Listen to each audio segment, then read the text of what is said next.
Boa tarde a todos, a paz do Senhor Jesus.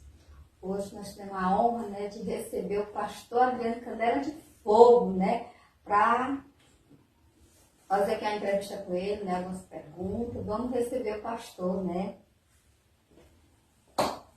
Pode ser, minha galera, tudo bem?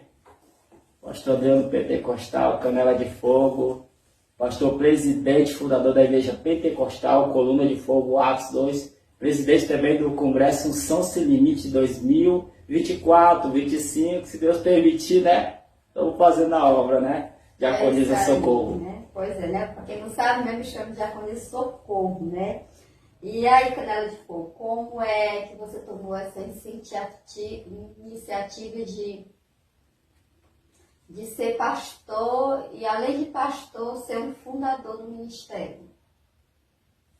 Em primeiro lugar, desde já, é muito difícil estar conversando diretamente com minha esposa, É a primeira entrevista dela comigo, já fui entrevistado algumas vezes, Mas não um podcast, da própria igreja, E ela acompanha a minha caminhada, sabe como é que é as coisas. Estamos cara a cara e diante de vocês também que estão nos vendo, vão nos ver depois também, a gravação. E chamada é para poucos. Então você que acorda comigo e dorme comigo, caminha comigo, sabe que as pedradas são grandes, a gente sofre por tribulações, por luta, por dificuldades. E eu creio que você também que leva um ministério verdadeiro com Deus, que está nos assistindo agora, sabe que não é fácil essas batalhas, essas lutas. Às vezes tem problemas familiares, amigos e pessoas que não entendem, o que é realmente o Evangelho de Deus. Vamos deixar de enrolado, e vamos responder a pergunta. O que foi que você... Eu não estou enrolando, eu estou explicando. Tomou iniciativa de ter o seu próprio ministério? O ministério é meu. O ministério é do Senhor, de Jesus. Verdade, o ministério é de Jesus, mas você está à frente desse trabalho. Eu sou o co-pastor. Devendo explicando para você, minha esposa, e explicando para outros alunos também, que me acompanham aí, aprendendo a ser pastor, Então, explicando para vocês, eu sou o co-pastor. Então, qual é o meu trabalho? Meu trabalho é preparar as ovelhas para o verdadeiro pastor, para entregar aquele dia para o verdadeiro pastor. Se eu não tiver um rebanho de ovelhas para entregar para ele, é sinal que o meu chamado não foi verdadeiro com Deus. Como é que alguém pode definir o que é um chamado verdadeiro e um chamado que não é verdadeiro? Até agora eu tenho poucas ovelhas. Isso não quer dizer que eu não sou um pastor. Quer dizer apenas que eu sou um pequeno pastor com um pequeno rebanho. Mas o rebanho pode crescer. Como é que eu posso explicar isso biblicamente? Jacó estava com um rebanho gigantesco. Era gigante o rebanho de Jacó. Mas foi lá o seu Labão. Seu Labão olhou. Labão, Isso, seu sogro Labão. Sogro de Jacó, Exatamente. Chegou lá e disse, não, ele vai sair daqui, chegou aqui sem nada e vai sair daqui com tudo. Espera aí. Ele chegou pequeno, sem nada, nadinha de nada. E prosperou ali no meio de Labão. Labão disse que Jacó chegou lá sem nada e sem nada ia sair de lá? Jacó chegou sem nada e sem nada ia sair de lá? Essa é a própria... Isso era realmente que deveria acontecer, mas não. Isso era a ideia de Labão? Não, a ideia de Labão era, até porque Labão era idólatra. Labão não seguia o mesmo Deus que realmente Jacó servia. Nem Jacó também servia. Jacó, biblicamente, ele não vai passar no teste, A gente sabe disso aí, é claro. Então, o tal que foi substituído, para poder substituir Jacó por José. Entendeu? Deus não falava mais com Jacó. Até porque Deus mandou ele para uma terra chamada Luz. E ele saiu de lá e foi para a terra de Labão. Para viver com Labão. Até porque não tem como você gerar algo numa terra que não tem nada. Entendeu? A terra só tinha pedra. Mas o Jacó olhou e só tem isso aqui. Mas não é só isso aqui. Quem é espiritual, presta atenção, você que está me ouvindo. quem é espiritual, você não presta atenção naquilo que está diante dos seus olhos. É naquilo que você vai conduzir daqui para frente. Eu estou vendo aqui, você hoje, eu me conheci lá atrás, você não tinha algumas ruguinhas, você não tinha outras coisas, entendeu? Você se vestia até um pouco diferente, não tão elegante como está aqui. Então, Deus... O tempo vai passando, o tempo vai... algumas coisas, né? O tempo vai passando e Deus vai nos moldando.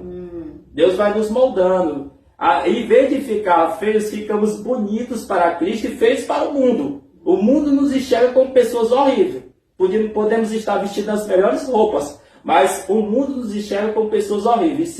Esse é o Labão que enxerga o Jacó. Ele começa a enxergar o Jacó como um Jacó que tem um chamado. Eu ainda estou falando de pastoreado, viu? De chamado.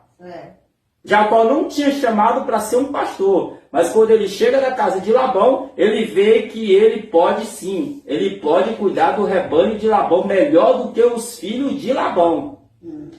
E ele começa a cuidar do rebanho, o rebanho prospera, irmão Socorro, o rebanho cresce, e Labão começa a dizer, eu já aprendi como Jacó trabalha. Não era como Jacó trabalhava, é como Deus abençoava Jacó. Tudo que Jacó tocava, prosperava.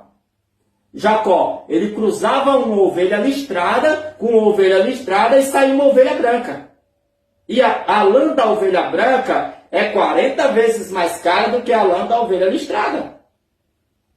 Entendeu? A qualidade até da carne também é mais macia também. Então, se a gente for pegar a história, a gente vai entender que é assim, entendeu? E aí a gente pega um Jacó que já tem tudo. Agora ele está... Essa foi a estratégia de Jacó. Exatamente. Né? Deus orientou, deu a sabedoria. Maior do que o sogro dele. Exatamente. Deus deu a sabedoria, deu o entendimento. E agora o Labão é muito inteligente. Ele não é uma pessoa burra. Labão é movido por Satanás ali, mas ele é uma pessoa inteligente. Entendeu? Mas quando Deus está no negócio... Quando Deus está no negócio, ele te tira de um lugar que ele é próspero. Pode ser que o lugar seja próximo, mas não é seu lugar. Deus deu um lugar para Jacó, chamado Luz. Deu. Betel, casa de Deus. Deu para ele. Mas agora vamos deixar o pastoreado de lá. Já estou falando a mesma coisa. Certo. E assim, você se considera só pastor, pregador, cantor? O que você se considera? Pastor, além de pastor, cantor, pregador, o que é? Eu me considero servo. Servo, né? Porque não adianta eu ser um pastor, pregador e cantor se eu não for um servo. Mas você foi artista da excursão? Agora, uma coisa você tem que perguntar, você se considera ter um chamado? É outra história.